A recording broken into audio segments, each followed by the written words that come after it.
Welcome to the Badass Direct Sales Mastery Podcast with your direct sales dom, Jennie Bellinger. Badass Direct Sales Mastery is a podcast for rock star direct sales moms who are determined to make their business kick ass. Jennie will share her knowledge of effective sales and recruiting techniques, tips to get what you want from your business, and will interview direct sales professionals and leaders from various companies. The interviews will give insight to how these rock stars got to where they are and where they plan to grow in the future. And now, the direct sales dom, Jennie Bellinger. Welcome back to another episode of Badass Direct Sales Mastery. I'm your host, Jennie Bellinger, the direct sales dom, helping you whip your business into shape. Today, I have with me Kim Speed. Kim is a brand visibility expert, a speaker, a trainer, a recipient of the 2019 Most Influential Businesswoman in Brand Development. Y'all, we got the most influential woman in brand development. So I hope you guys are pulling out your notebooks and your pens right now to start taking notes because we have an awesome conversation planned here. She's also an Amazon best-selling author of Branding on a Shoestring.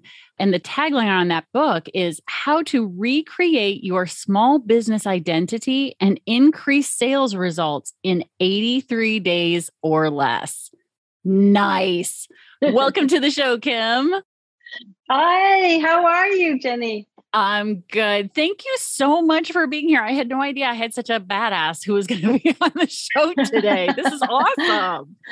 Oh, well, thank you for having me. Oh, we are so glad to have you because you and I were talking a little bit before I hit record here for the episode. One of the conversations I've had with my clients for years now. And it literally started 4 years ago when there was a network marketing company that changed their model, which affected how their people were paid. And they lost representatives by droves. And it started the conversation of why network marketers should brand themselves. So let's start with, let's define branding, because I think we hear it a lot. But a lot of people maybe don't know what branding really means. So what does branding mean to you, Kim? Thank you so much for asking this first. Because, and how I like to explain it is there is brand and then there's branding. And a brand is what you stand for, what you believe in, your values. In essence, your brand is your reputation. So think about it as a person in a business that has many, many people doing the same thing. What you're doing is you're trying to attract people to you and who you are, and getting them to understand what you represent, so that like attracts like. And that's just showing them who you are, your personality, your character, your reputation. You're building a reputation with them. And your branding, on the other hand, is everything that you use to communicate that reputation to your audience.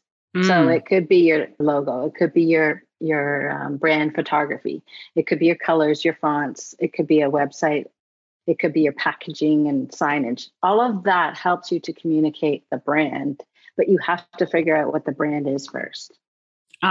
That's really important. So when you're working with small businesses, solopreneurs, have you done work with network marketers or direct sales consultants?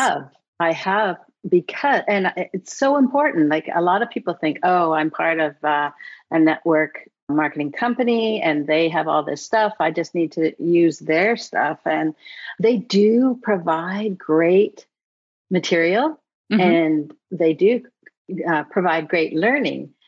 But you are one in a sea of many. So you still have to go out there and let people know who you are. You can't hide behind your computer. You can't hide in the crowd.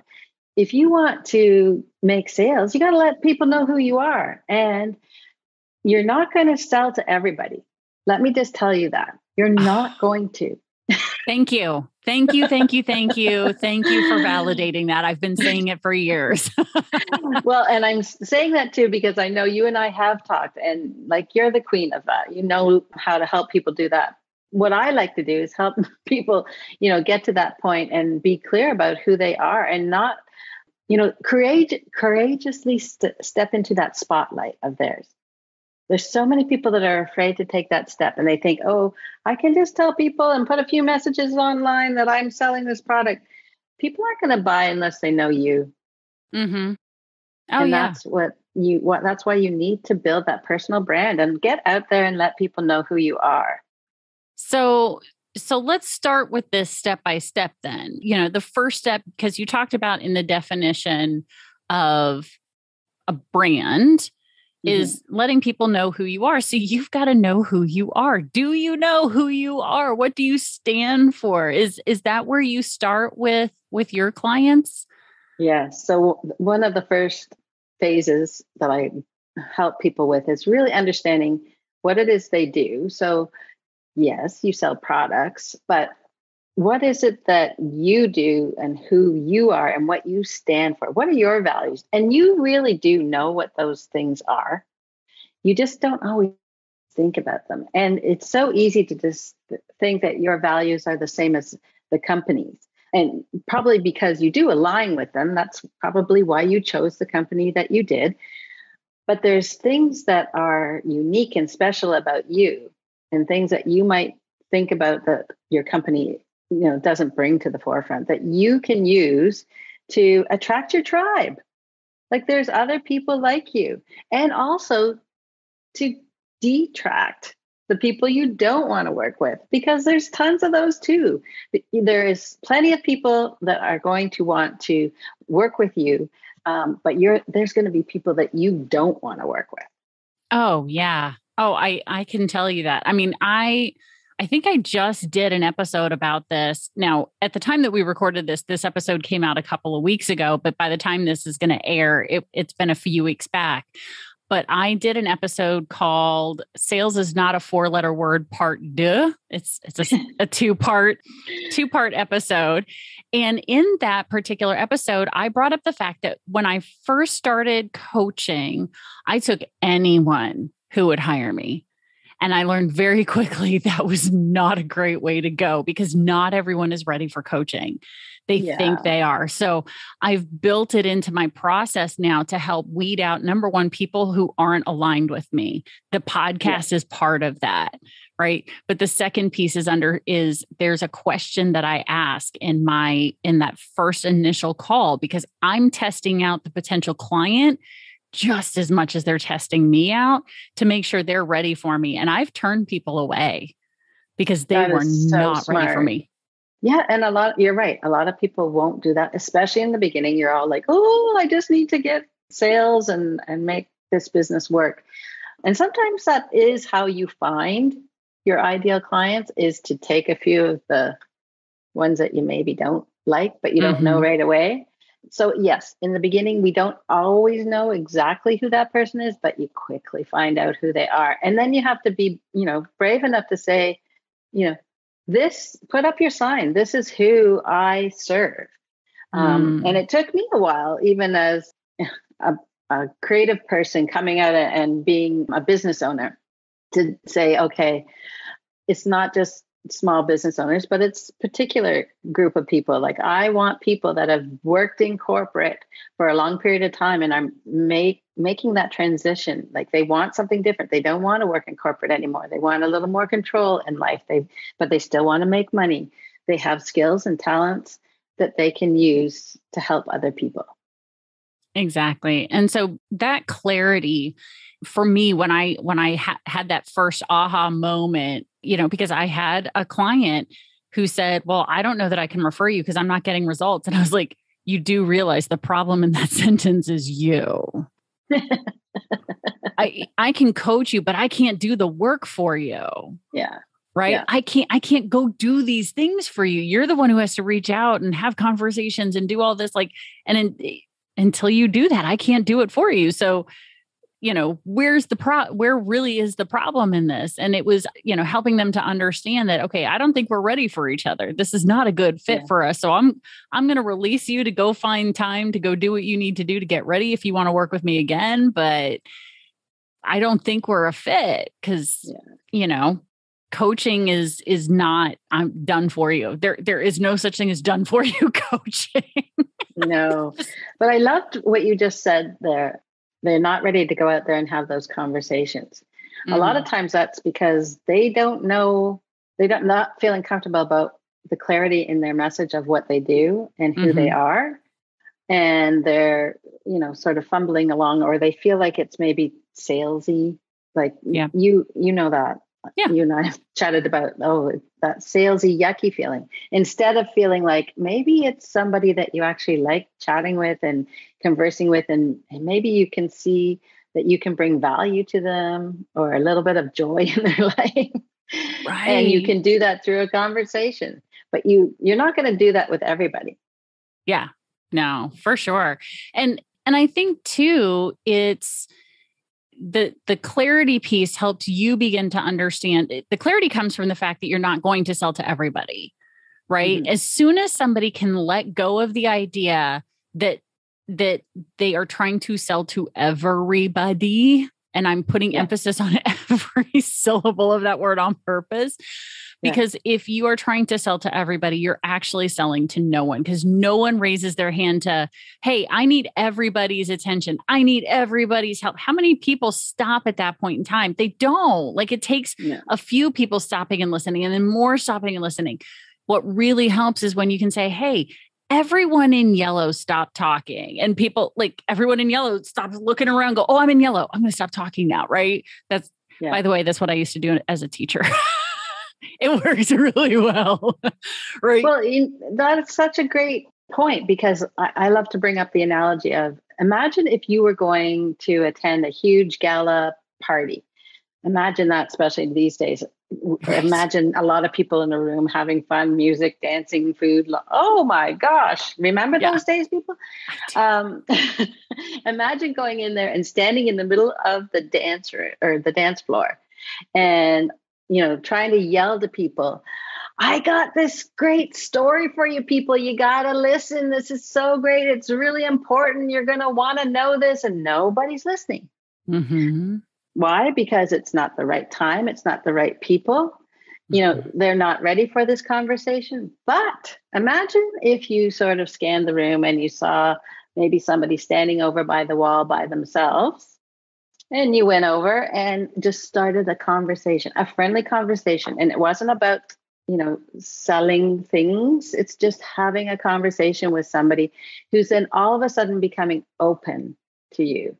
And you can decide whether or not then, through the conversation, whether or not that person might be interested in, or you might be able to give them something that would help them. Right. Would that person be more open and willing to listen and maybe be, leaning in a bit, saying, oh, could you tell me more?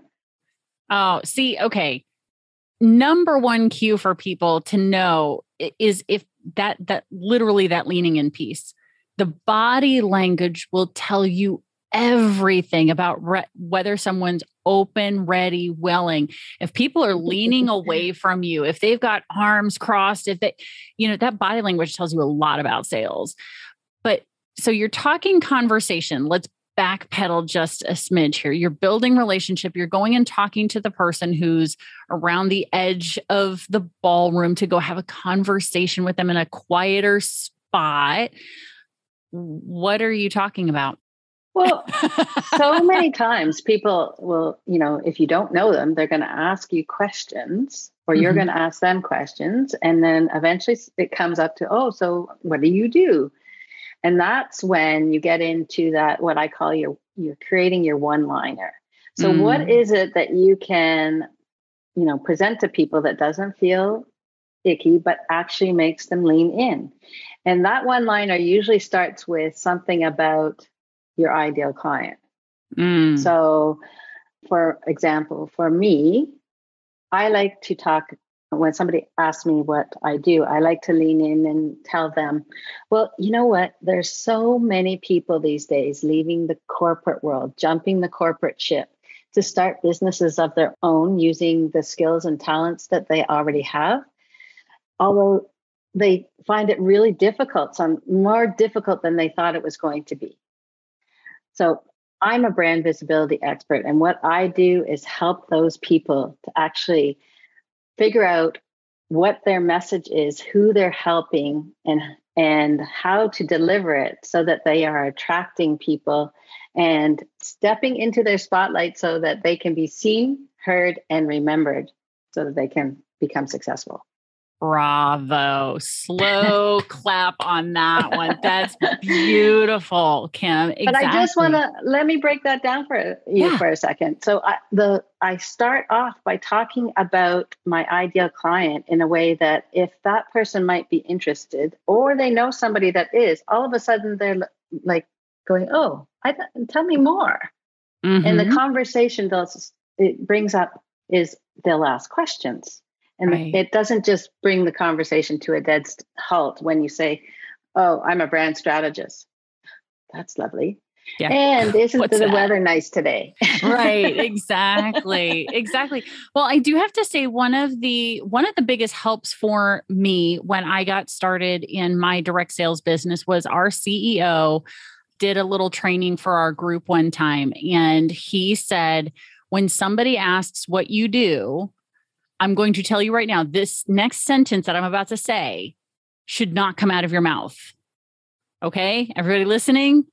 Do not answer. This is the wrong answer. I'm going to tell you the wrong one, then I'll tell you the right one. The wrong answer is, I sell jewelry. Oh, yes, yes. Wrong answer. Wrong answer. Right. Right?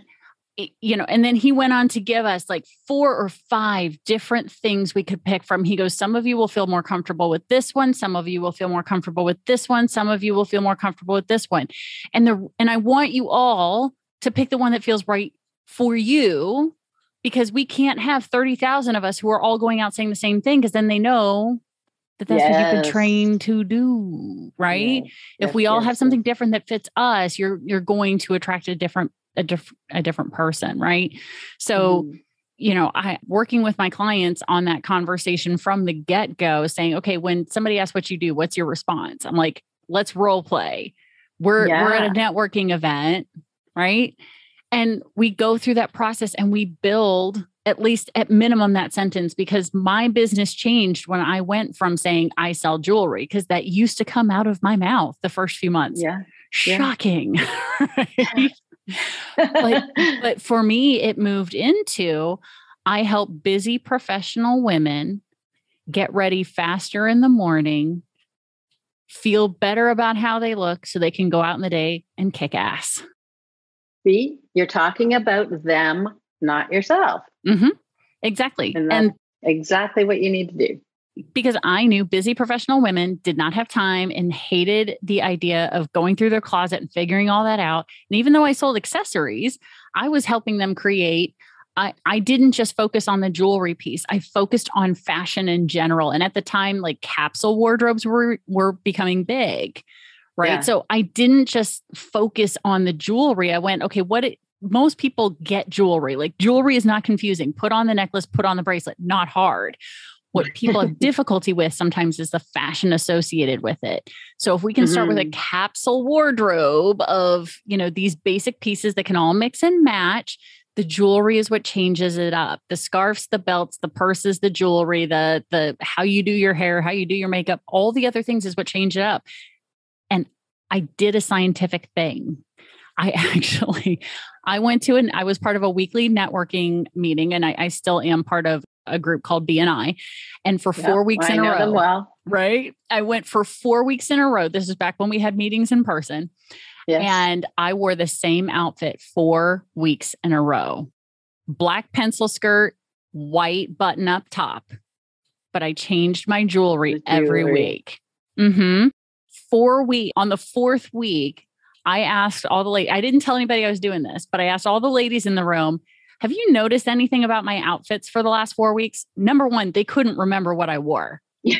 but they could remember my jewelry. They're like, oh, well, a few weeks ago you wore like a purple necklace, and a couple of weeks ago you had on like all like super sparkly stuff. And they remembered the accessories. They did not remember the outfit. And I was like, would it surprise you if I said I wore this for the last 4 weeks? Went home, washed it, put it on fresh every single week, which is new stuff. And they were like, oh, I need you in my closet. Like it just immediately changed the conversation, because now they were like, oh, she's not trying to sell me jewelry. She's going to help me do what she just did. Brilliant. It changed, right? It's that change. So as you're working with people in the branding space, helping them gain this clarity, do you focus more? So you help them focus on who they're working with then, and how do you help them find who that is? So, well, we do research and surveys, and I actually get people to talk to people. Funny enough, there's conversations that they're having with real people. So yeah, getting comfortable with what they stand for, who they are, who they want to work with, and then discovering if that's the right fit. Doing some surveys, doing some research, having conversations, and then, working on those one-liners. But another big part of it is, what are some of the experiences that you can provide that are going to make you stand out and have somebody go, oh, that person really gets me. And some of them can be, as small as, well, I have a chiropractic client, for instance, and he works with a lot of, well, we call them weekend warriors. Okay. These people that have been in sports all their life, but they're getting older and they only do sports on weekends. So they get injured a lot of times. So what he does on the first visit is, after, the assessment and things, he provides a link to some videos that he suggests that they do on a regular basis to help them keep mobile. And then he gives them one of those stretchy TerraBands, so that they can do the exercises. And it's some of these small things that he adds in to his, like, it doesn't cost him a ton of extra money. He makes the recordings and he can offer them to people over and over again. And then this band doesn't cost that much money, but you know what? It makes him become memorable. And it's like, oh, he just helped me out a whole lot. And he's trying to keep me out of the office rather than bringing me in over and over. Of course they have to come back, but right. Yeah, right. It looks like he's thinking about their well-being. Yeah, exactly. As long as they're still out playing hockey, playing tennis, playing golf, playing all the things that are going to keep them active, right? There's going to be injuries. Sometimes it's called an accident for a reason and not on purposes. That's what I say to my kids a lot. There's a reason. Mom, I'm not going to do whatever. I know that. That's why it's called an accident, not an on purpose. Okay. I'm just trying to give you a heads up that my mommy brain sees something different, right? The same is true in this case. So now, Kim, I know we could talk branding forever. So we're going to leave a little bit for everybody here, because we don't want to do give them all the stuff yet, because I'm going to have you back. We're going to talk again. Okay. And in fact, we're recording this before you're going to be on the Badass Direct Sales Mastery Summit. So for those of you who are listening to this and you did not see Kim on the Badass Direct Sales Mastery Summit, make sure you go back and watch her if you bought the package that include the replays. If you didn't, go buy the package with the replays to get more of Kim, because she's brilliant with this branding stuff and she can help you with it. And in fact, she even has a free giveaway now for all of you who are listening right now. So Kim, what do you have to offer the Badass crew? So Jenny, I would love to gift your audience with a free copy of my book, Branding on a Shoestring, which gives people step-by-step how to develop their brand properly. And if they go to branding on a shoestring book.com, they can get a free copy from me. And I hope that helps them. Absolutely. So guys, again, the website is brandingonashoestringbook.com. And you know how this goes. As long as you're not driving Badass Crew, grab your phone, scroll up in the show notes. You'll find the link directly to go download her book. Is it a download or an actual physical It's copy? a download. It's a download. It's Good. a download. Yeah. Download the book, listen to it, watch it, read it, whatever, however you're going to do it, guys. Make sure you get this book because it'll take you through step by step in creating your own brand. And I think the next conversation we need to have, Kim, is why it's important to brand yourself and get yourself out of the 30,000 reps who do what you do. What makes you different? Why you? So we'll talk about that next time. What do you say? Okay. Sounds good. Love that. Love that. Well, Kim, thank you so much for sharing your expertise and your ideas here with the Badass Crew. I so appreciate you. Oh, thank you. Thank you so much for having me. It's been so much fun. And as I said, I love chatting about this with you because I know you get it. Oh, yeah. Oh, I absolutely. And branding is not something I do. Like, I can talk about it, but I'm not going to actually be doing that with somebody. So if someone wants to really delve in, please reach out to Kim. All of her contact information is in the show notes, in addition to the link to her book.